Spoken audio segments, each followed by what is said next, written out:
الرحمن الرحیم۔ معزز ناظرین، بیان القرآن پروگرام کے ساتھ ایک مرتبہ پھر حاضر ہیں۔ آج انشاءاللہ 14ویں پارے کے مضامین کا خلاصہ آپ سنیں گے۔ 14ویں پارے کا آغاز ربما یود الذین کفروا لو کانوا مسلمین کے جملے سے اور آیت سے ہو رہا ہے۔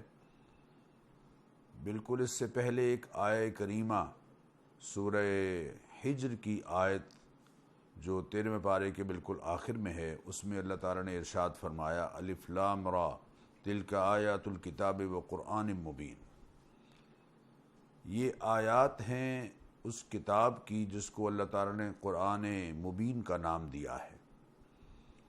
کفار اس بات کی شدید آرزو کریں گے کہ کاش کہ وہ مسلمان ہوتے، لیکن اس وقت کی ان کی آرزو یقیناً ان کے کسی طرح کے کام نہیں آئے گی۔ اسی رکوع میں اللہ تعالیٰ نے ارشاد فرمایا کہ انا نحن نزلنا الذکر و انا لہ لحافظون۔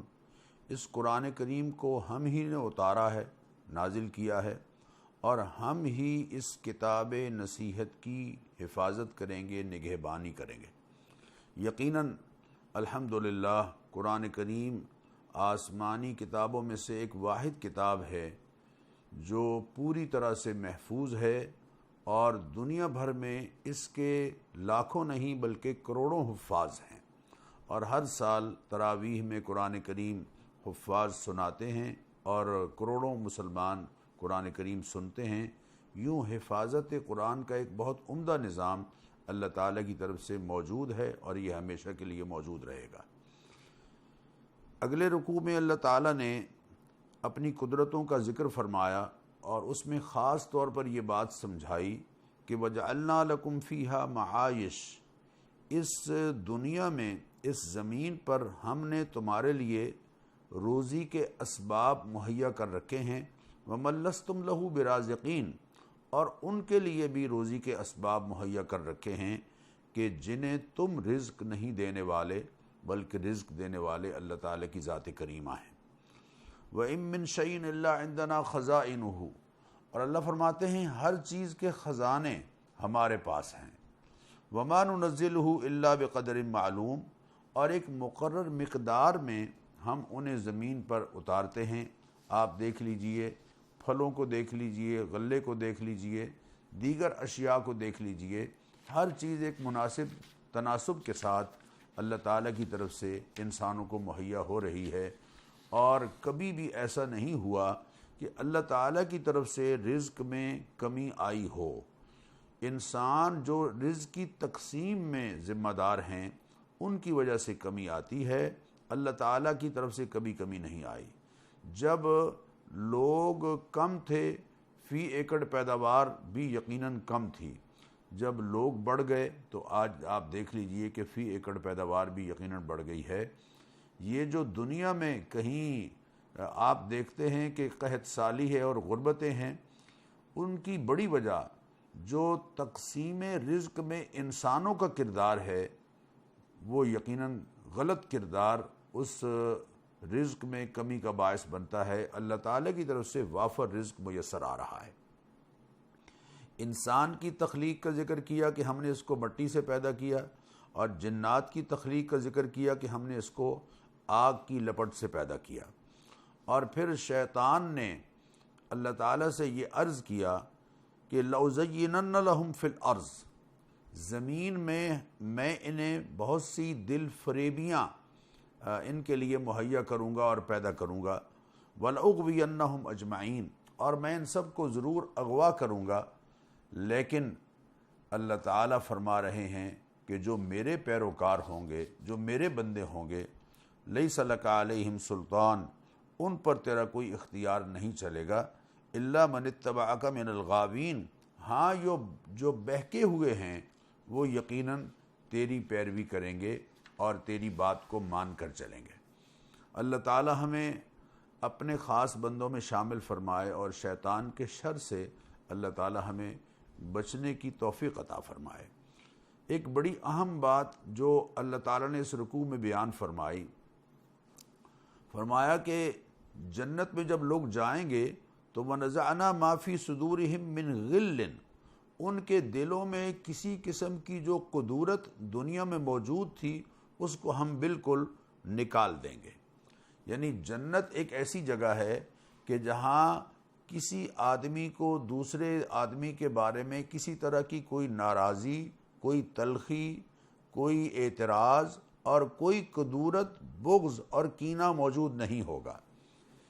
کیا ہی اچھا ہو معزز ناظرین کہ ہم دنیا میں بھی اپنے سینوں کو کینے سے، بغض سے اور عناد سے اور قدورتوں سے پاک کر لیں، تاکہ دنیا میں ہی ایک جنت کی طرح کا ماحول اللہ تعالی ہمیں گھروں میں مہیا فرما دے۔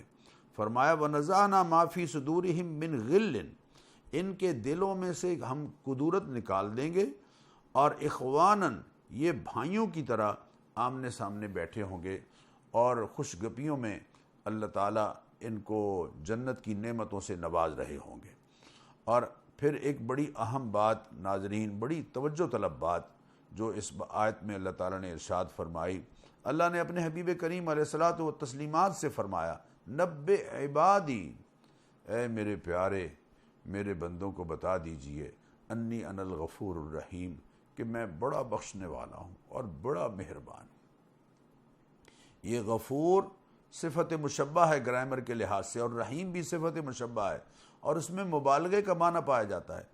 انی انا الغفور الرحیم، ان کو بتا دیجئے کہ میں بہت بخشنے والا ہوں، میری بخشش ہر شے پر غالب ہے، اور میرا رحم اور میری رحمت ہر شے پر غالب ہے۔ اللہ تعالی ہمیں آگے بڑھ کر اپنے گناہوں کی بخشش کرانے اور اس کی رحمت کو سمیٹنے کا موقع دے۔ رمضان مبارک کا مہینہ خاص طور پر اللہ کی رحمتوں کو سمیٹنے کا مہینہ ہے۔ اس کے بعد ایک اور جملہ بھی ساتھ ہی ارشاد فرمایا کہ وَأَنَّ عَذَابِي هُوَ الْعَذَابُ الْعَلِيمُ، جو میری مان کر نہیں چلے گا اور نافرمانیوں کی زندگی گزارے گا، یقیناً میری پکڑ اور میری سزا اور میرا عذاب بھی بڑا دردناک ہے، اور میری سزا بھی یقیناً اِنَّ بَطْشَ رَبِّكَ لَشَدِيدٌ، تیرے رب کی پکڑ بڑی سخت ہے۔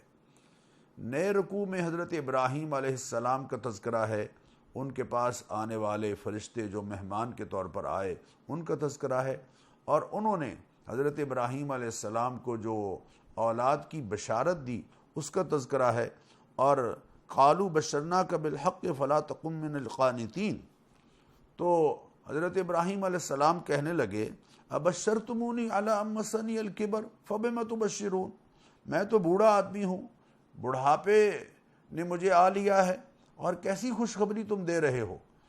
تو حضرت ابراہیم علیہ السلام کو فرشتوں نے جواب میں یہ کہا کہ جناب، اللہ تعالیٰ کی طرف سے آپ کو بشارت ہے، آپ نا امید نہ ہوں۔ تو یقیناً حضرت ابراہیم علیہ السلام نے جواب میں کہا وَمَن يَقْنَطُ مِن رَحْمَةِ رَبِّهِ إِلَّا الضَّالُّونَ، اللہ تعالیٰ کی رحمتوں سے نا امید ہونے والے بڑے گمراہ ہیں، یقیناً میں اللہ تعالیٰ کی رحمتوں سے نا امید نہیں ہوں۔ معزز ناظرین، اس بات سے ہمیں یہ بات سمجھ آ رہی ہے، حضرت ابراہیم علیہ السلام اور فرشتوں کے مکالمے سے یہ بات سمجھ آ رہی ہے کہ اسباب اپنی تاثیر میں اللہ کی قدرت کے محتاج ہیں، اللہ اپنی قدرت کے اظہار میں اسباب کا محتاج نہیں ہے۔ اب دیکھ لیجئے، دونوں طرف سے اسباب معدوم ہیں، لیکن اللہ تعالیٰ نے اپنی خاص قدرت کا اظہار فرمایا اور حضرت ابراہیم علیہ السلام کو اولاد عطا فرمائی۔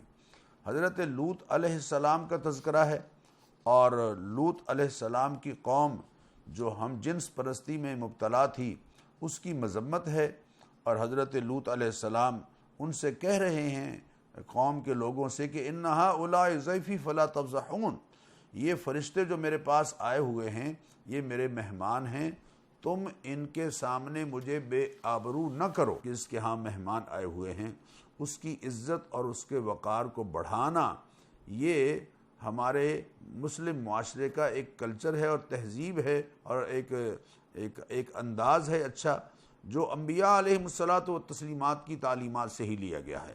واتقوا اللہ ولا تخزون، اللہ تعالیٰ سے ڈرو اور مجھے رسوا نہ کرو ان مہمانوں کے سامنے۔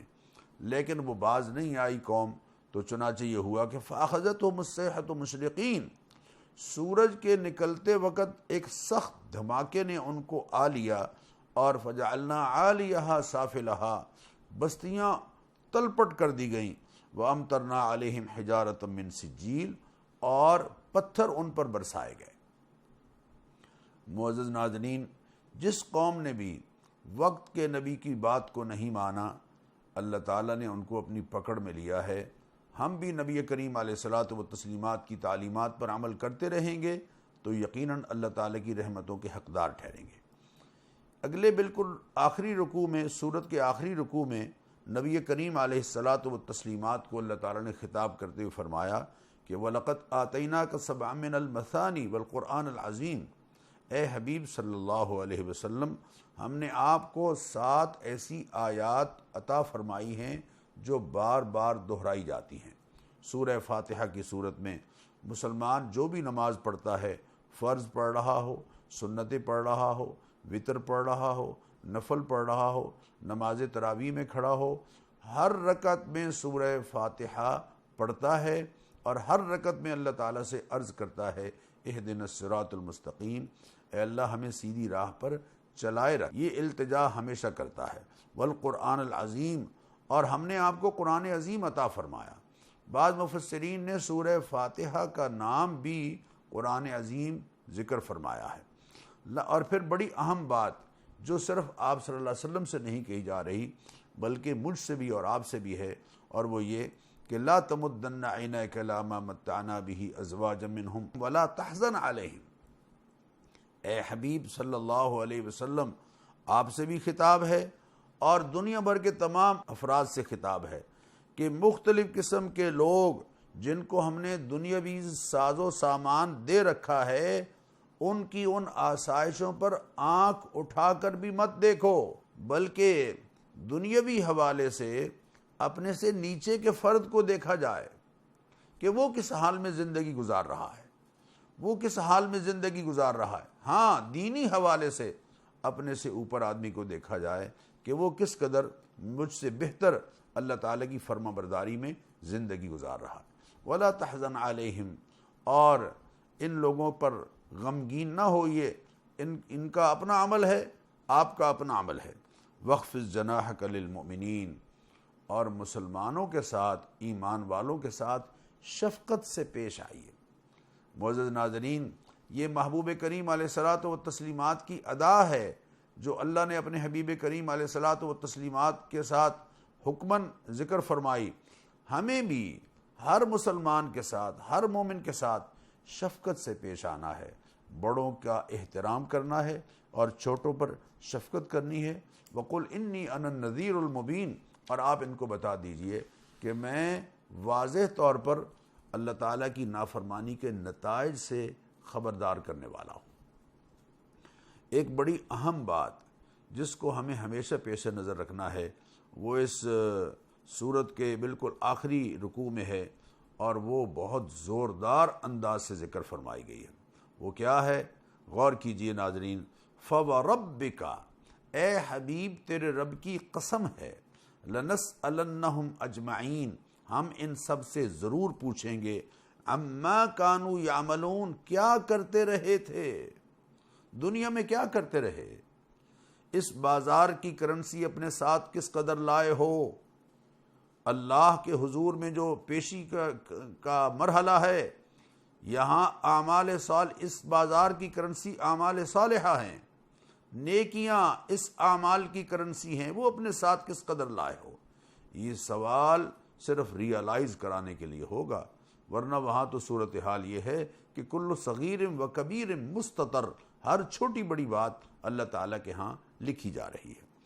پھر فرمایا فاصدع بما تؤمر، اے حبیب جن باتوں کا آپ کو حکم دیا گیا ہے ان باتوں پر ثابت قدم رہ کر ڈنکے کی چوٹ پر اس کا اعلان کرتے رہیے۔ وَأَعْرِضْ عَنِ الْجَاهِلِينَ، اور مشرکوں کی پرواہ نہ کیجیے۔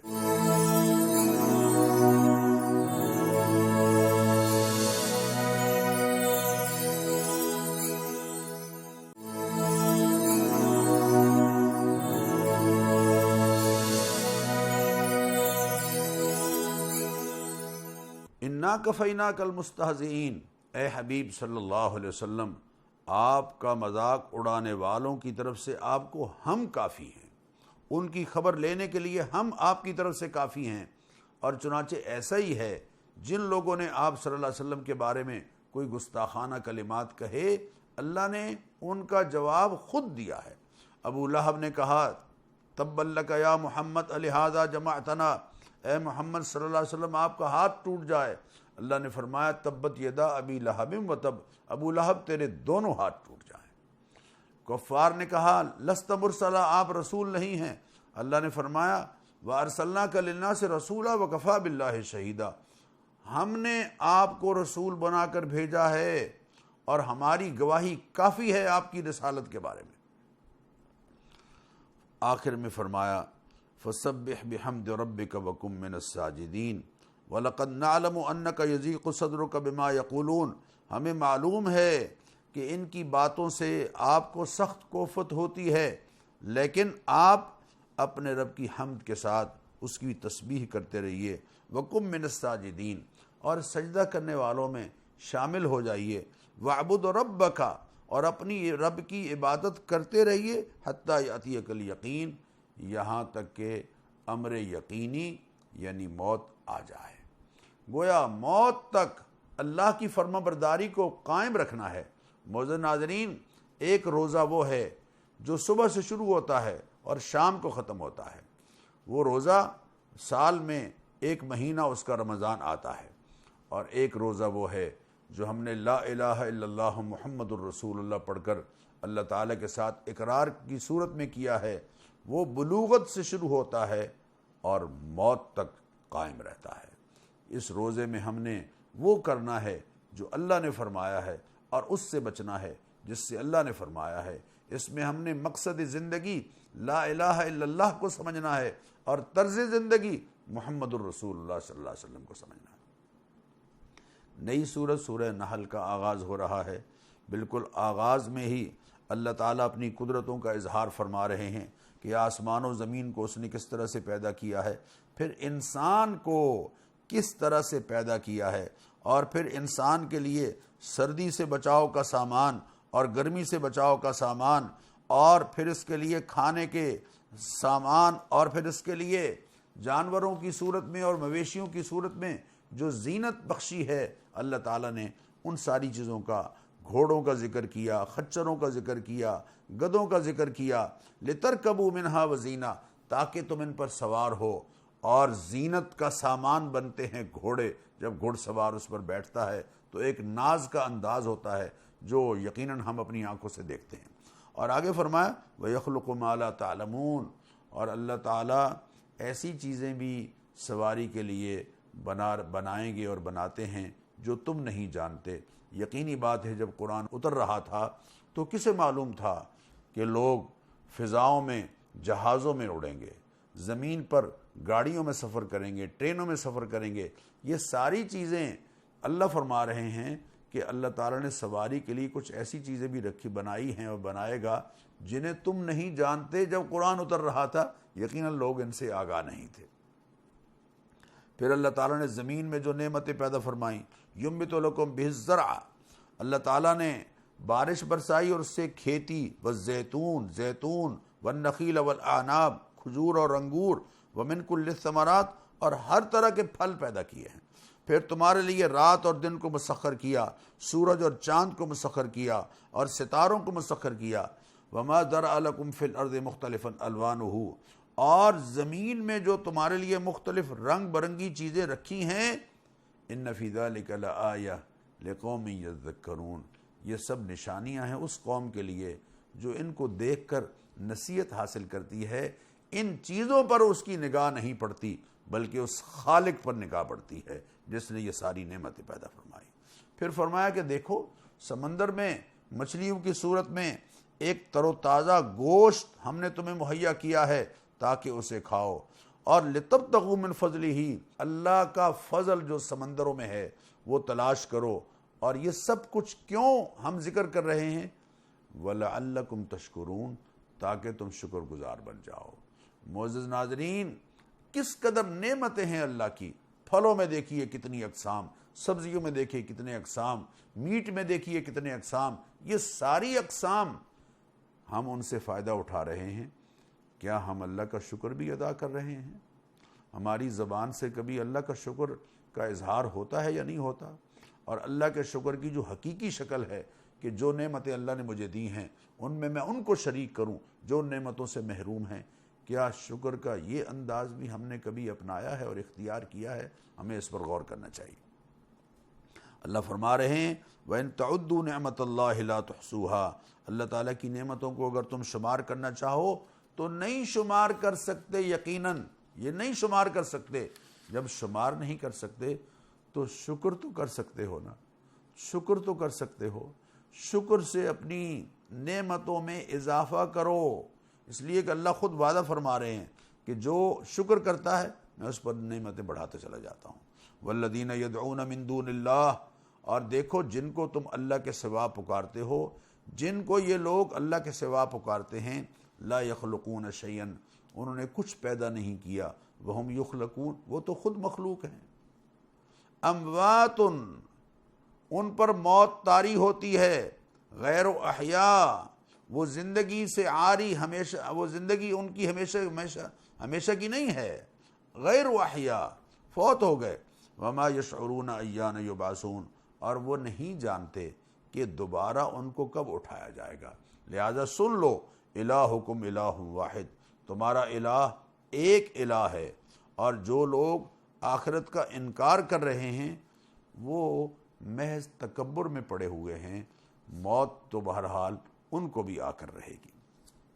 اور لا جرم، اس بات کو اچھی طرح سے جان لو، بلا شبہ اس میں کوئی شک نہیں ہے، ان اللہ یعلم ما یسرون وما یعلنون، کہ اللہ تعالیٰ جانتا ہے اس کو بھی جو یہ چھپاتے ہیں اور جس کو یہ ظاہر کرتے ہیں، اللہ تعالیٰ ان کو اس بات کو بھی اچھی طرح سے جانتے ہیں۔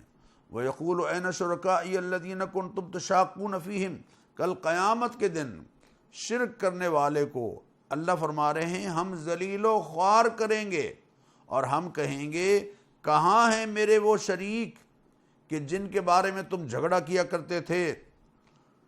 آج یقیناً قال الذین اوتوا العلم ان الخزي اليوم والسوء علی الکافرین، ذلت اور رسوائی اور بدبختی ہے ان لوگوں کے لیے جو اللہ تعالیٰ کی عظمتوں کا انکار کرنے والے تھے۔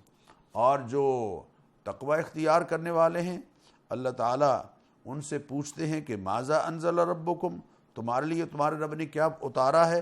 تو قالوا خیرا، وہ یہی کہتے ہیں کہ اے پروردگار بہت بہتر اتاری ہے کتاب جو تو نے ہمارے لیے اتاری ہے۔ للذین احسنوا فی ہذہ الدنیا حسنہ، جو اچھے کام کریں گے ان کو دنیا میں بھی یقیناً بھلائی نصیب ہوگی، ولدار الآخرۃ خیر، اور ان کے لیے آخرت میں بہت اچھا گھر ہے۔ معزز ناظرین، یہی وہ لوگ ہیں جن کو کل قیامت کے دن جنتوں میں فرشتے سلام کر رہے ہوں گے، سلام علیکم ادخلوا الجنۃ بما کنتم تعملون، تم پر سلام ہو، جنت میں داخل ہو جاؤ ان اعمال کے بدلے میں جو تم کیا کرتے تھے، اچھے اعمال جنت میں جانے کا باعث ہوں گے۔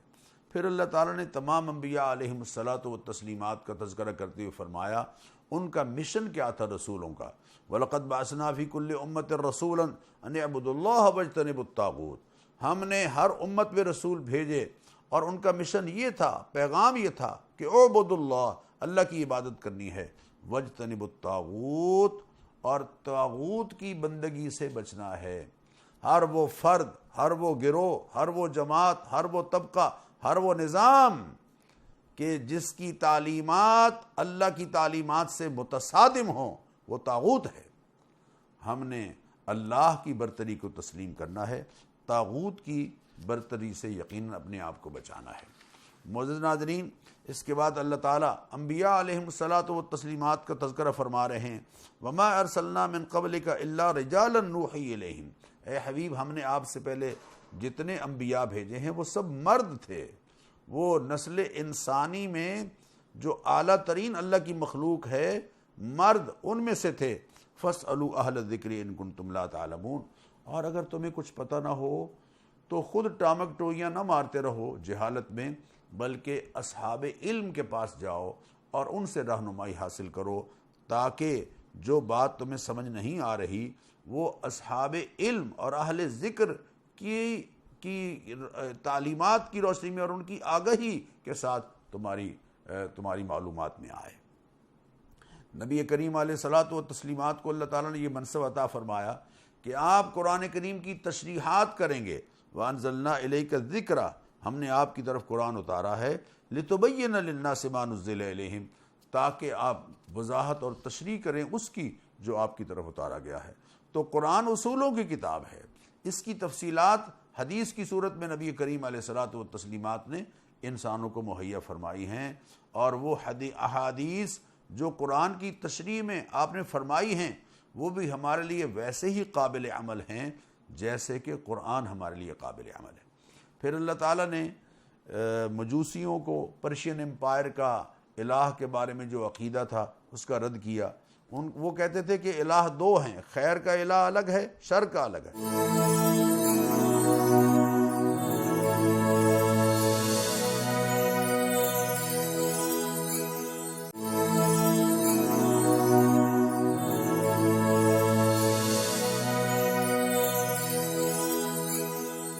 آغاز مجوسیوں کی سوچ اور رومن امپائر کے ہاں جو الہ کا کانسیپٹ اور تصور تھا اس کے رد سے ہو رہا ہے۔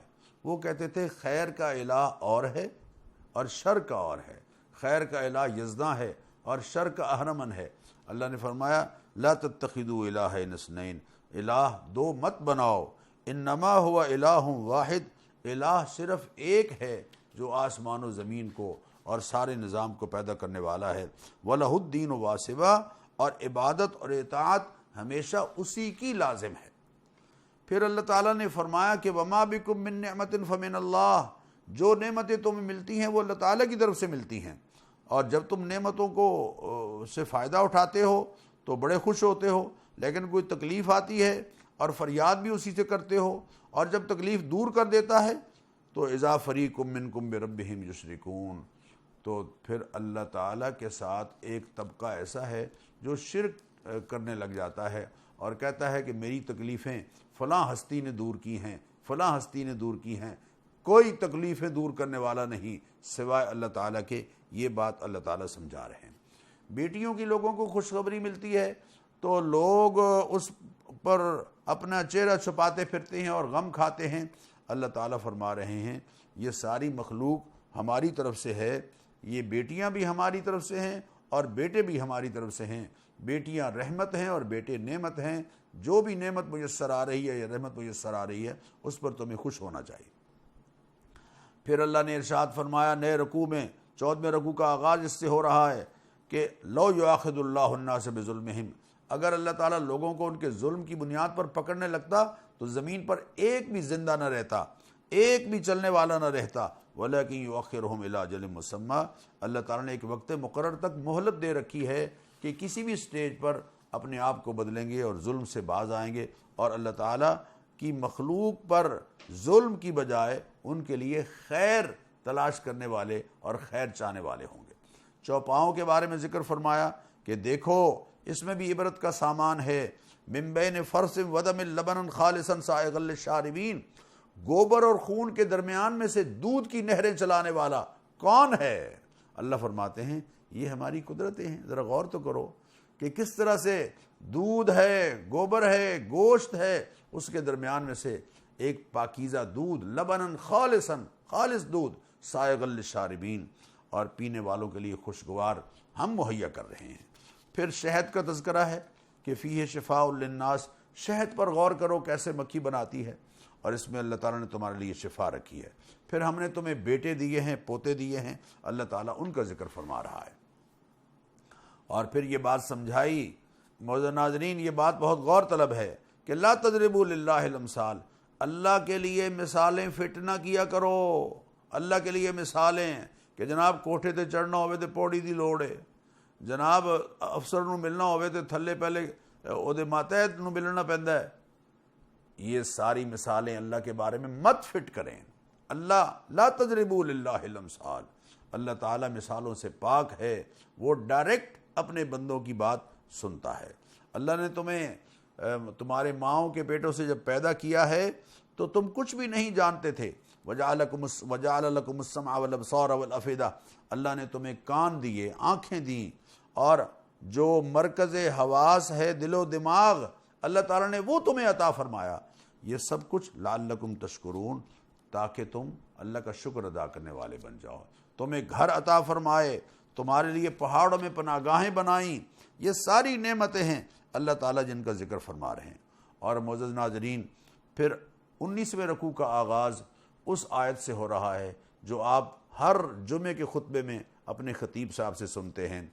3 باتوں کے کرنے کا حکم اور 3 سے باز کیا جا رہا ہے۔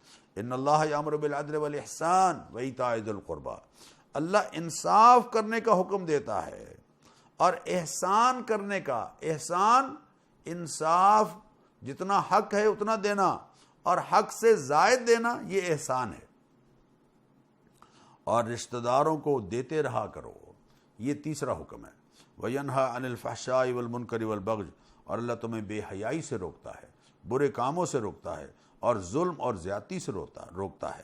اور دیکھو، قسمیں کھانے کے بعد ان کو توڑا نہ کرو، اس لیے کہ تم قسم جب کھاتے ہو تو اللہ کو اپنے اوپر گواہ بنا لیتے ہو، اور قسموں کو دھوکہ دینے کا ذریعہ بھی نہ بناؤ۔ لا تتخذوا ایمانکم دخلا بینکم، اپنی قسموں کو ایک دوسرے کو دھوکہ دینے کا ذریعہ نہ بناؤ کہ تم قسم کھا کے سودا بیچ رہے ہو، حالانکہ وہ غلط ہے، لیکن تم اس کو قسم کے ذریعے سے یقین دلا رہے ہو گاہک کو کہ یہ اچھا ہے، یہ دھوکہ ہے، ایسا مت کرو۔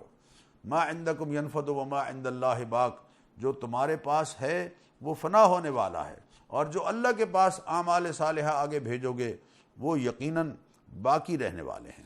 اور فَإِذَا قَرَأْتَ الْقُرْآنَ فَاسْتَعِذْ بِاللَّهِ مِنَ الشَّيْطَانِ الرَّجِيمِ، جب قرآن کریم کی تلاوت کرنے کا آغاز کرو تو پہلے اعوذ باللہ من الشیطان الرجیم پڑھ لیا کرو۔ معزز ناظرین، نبی کریم علیہ الصلاۃ والتسلیمات کے بارے میں ایک اعتراض کفار یہ کیا کرتے تھے کہ یہ ایک فارسی ہے لوہار، اس کے پاس بیٹھتے ہیں اس کی دکان پر اور اس سے نعوذ باللہ قرآن سیکھ لیتے ہیں۔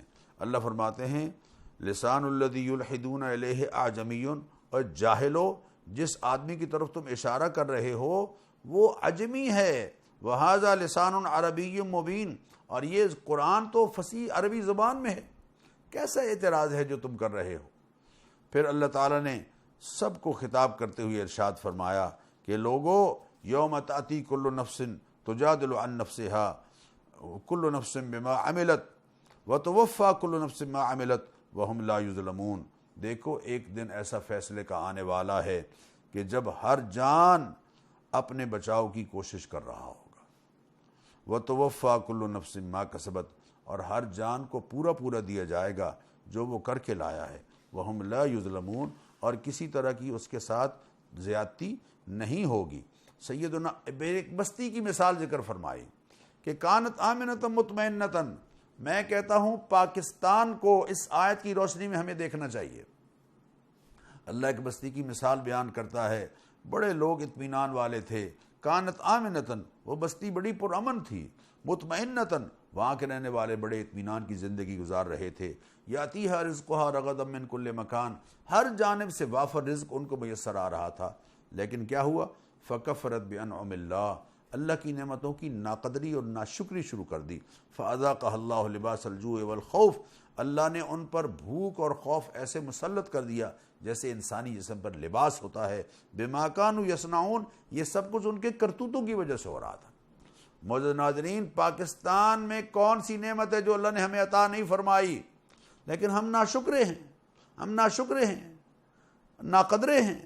اللہ کی نعمتوں کی قدر کیجئے، اللہ کی نعمتوں کی قدر یقیناً اللہ تعالیٰ کے ہاں سے نعمتوں کے اضافے کا ذریعہ بنتی ہے، اور قدر کی صورت میں خود بیان کی، فَكُلُوا مِمَّا رَزَقَكُمُ اللَّهُ حَلَالًا طَيِّبًا، اللہ نے جو تمہیں رزق دیا ہے اس میں سے حلال پاکیزہ کھاؤ، جو تمہارا حق بنتا ہے وہی حلال ہے۔